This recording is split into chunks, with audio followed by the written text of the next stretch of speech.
The New World Order. The Truth No One Told You. On September 11, 1990, exactly 11 years before the attacks on the Twin Towers, President George H.W. Bush stepped up to the podium and pronounced two words that would forever change global political New World Order.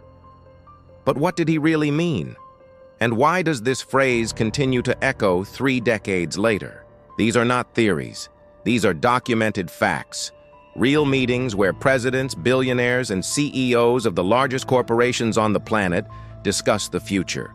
Without journalists, without transparency, without you.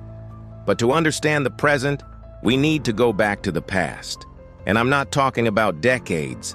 I'm talking about centuries. It all begins in 1776. No, I'm not talking about American independence. I'm talking about something that happened the same year, on the other side of the Atlantic.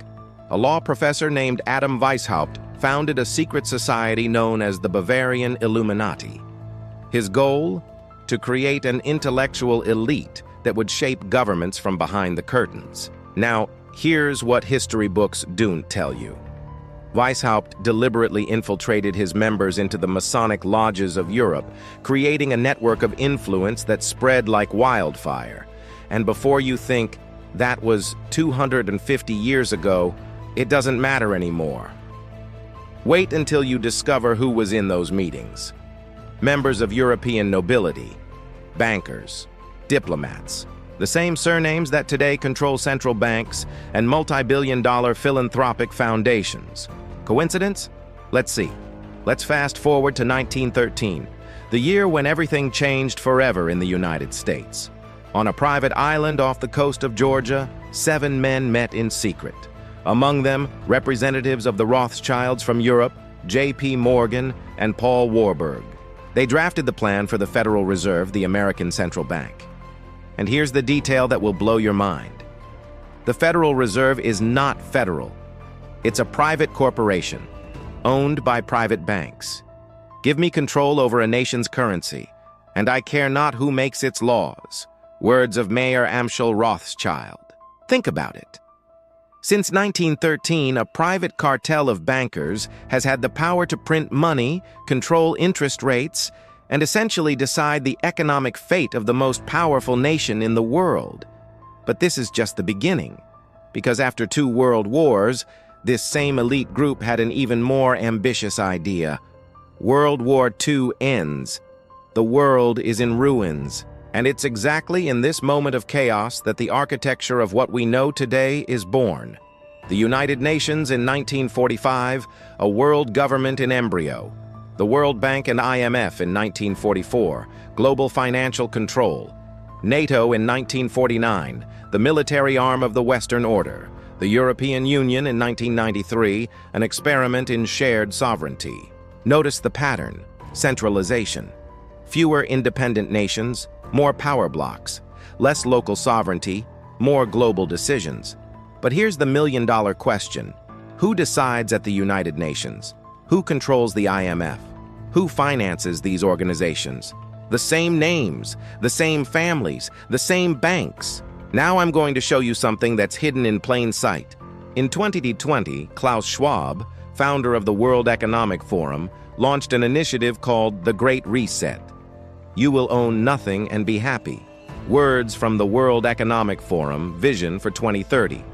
Let me repeat that. You will own nothing. Not your house, not your car. You'll rent everything. Subscribe to your life. Digital currency controlled by governments. Global digital identity. Social credit, already implemented in China. Constant tracking via technology. Smart cities with total monitoring. And before you say this is paranoia, these proposals are in the official documents of the World Economic Forum. You can download and read them yourself. But here's what they don't want you to know. Controlling the world isn't about armies. It's about controlling 3 things: money, information, and resources. We've already talked about central banks. But did you know that only 4 investment corporations control the majority of shares in the world as 500 largest companies? BlackRock, Vanguard, State Street, Fidelity. These 4 companies own significant parts of each other. It's a closed circle of power unprecedented in history. 6 corporations control 90% of American media. Same owners, same narrative. Bill Gates is the largest private owner of farmland in the U.S. Why? Because whoever controls the food controls the people. Are you beginning to see the complete picture? So let me summarize what we've covered. A financial and political elite has been operating for centuries through secret societies, central banks, and supranational organizations. They don't govern through elections. They govern through control. Control of money through central banks. Control of information through corporate media. Control of resources through monopolies. Control of policies through organizations like the UN, IMF, and World Economic Forum. But here's the truth they most fear you'll discover. They need your consent, and they've been getting it through fear, division, and distraction. In Part 2, I'm going to show you exactly how they implement this control on a daily basis. I'll reveal the psychological strategies they use to manipulate public opinion. And more importantly, I'll show you what you can do to escape this matrix. Because the truth is this: they may have the power, but they don't have the numbers. There are billions of us, and only a few thousand of them. The game only works as long as you don't know the rules. A pyramid of power doesn't sustain itself alone.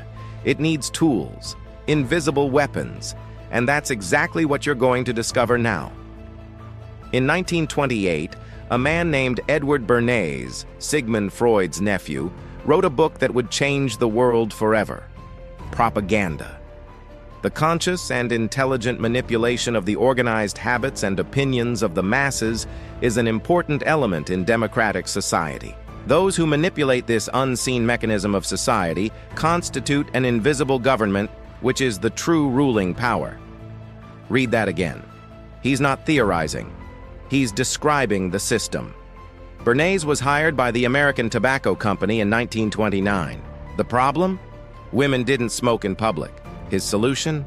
He organized a march of women on Fifth Avenue carrying cigarettes as torches of freedom, connecting smoking with female emancipation. Result?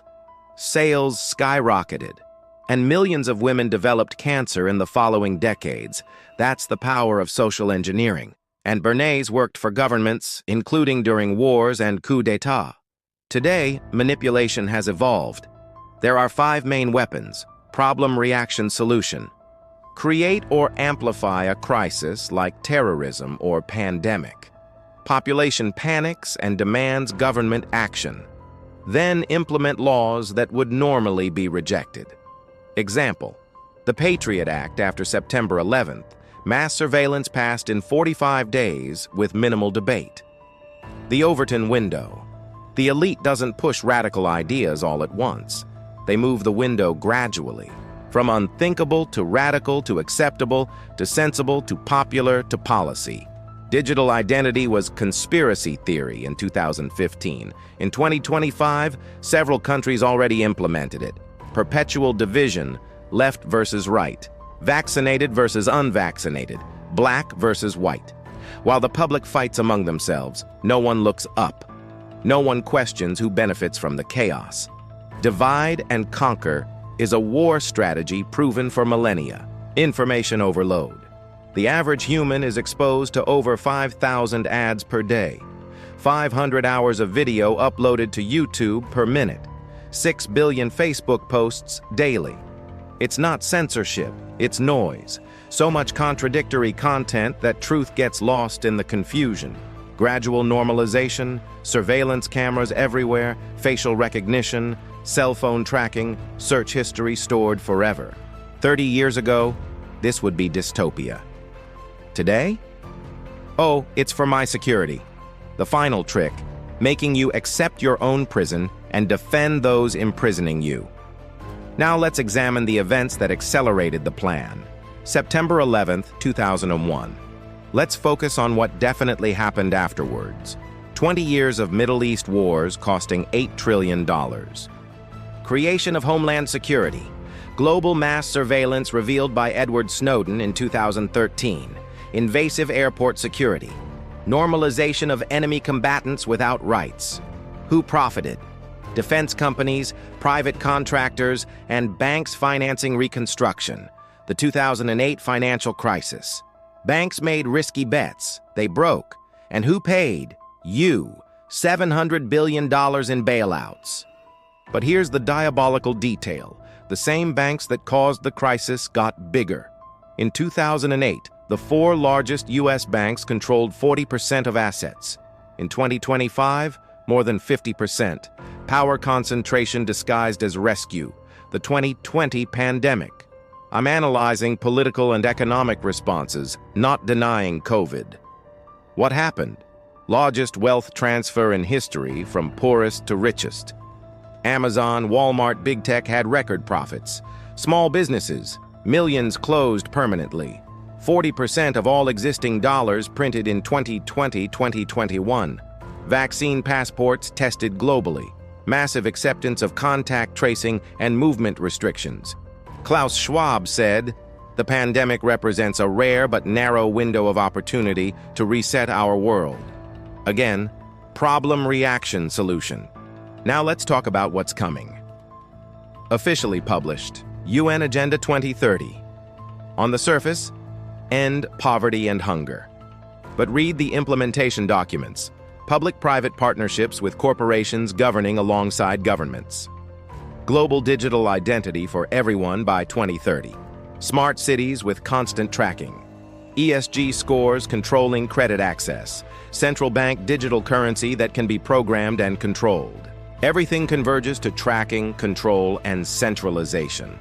But here's the good news. The system depends on your ignorance and passivity. And you're no longer either. You can't fight what you don't see. Now you see. Share this knowledge, but don't be aggressive. Plant seeds. Ask questions. The enemy of this system is decentralization.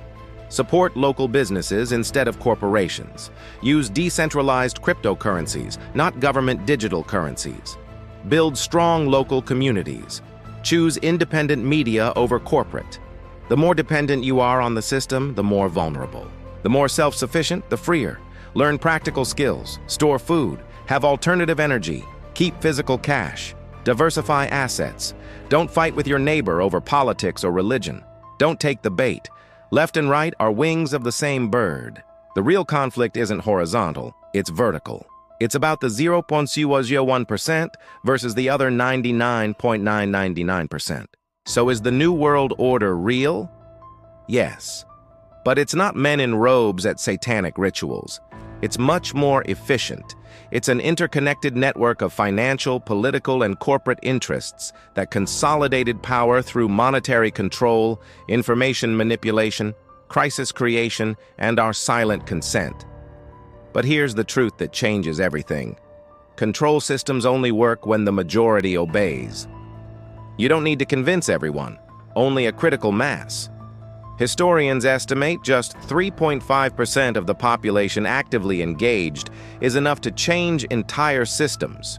You don't need to be a hero. You just need to know, continuously educate yourself. Act with small, consistent actions. Resist, don't blindly obey. Connect and build strong communities. The greatest trick they ever pulled was making you believe you're alone, that you can't make a difference, that the system is too big to change. But history teaches us the opposite. Empires fall, tyrannies end. And it always begins with ordinary people refusing to accept the unacceptable. The future isn't written, we still have a choice. And your choice begins now. Don't be a spectator of your own enslavement. You weren't born to be controlled, you were born to be free. The price of freedom is eternal vigilance. Thomas Jefferson.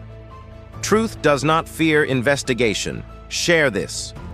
Not to cause fear, but to inspire action. Together, we are unbeatable.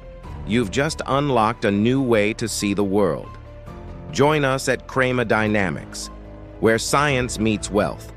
Subscribe, leave your thoughts below, and let's keep questioning everything that moves our world.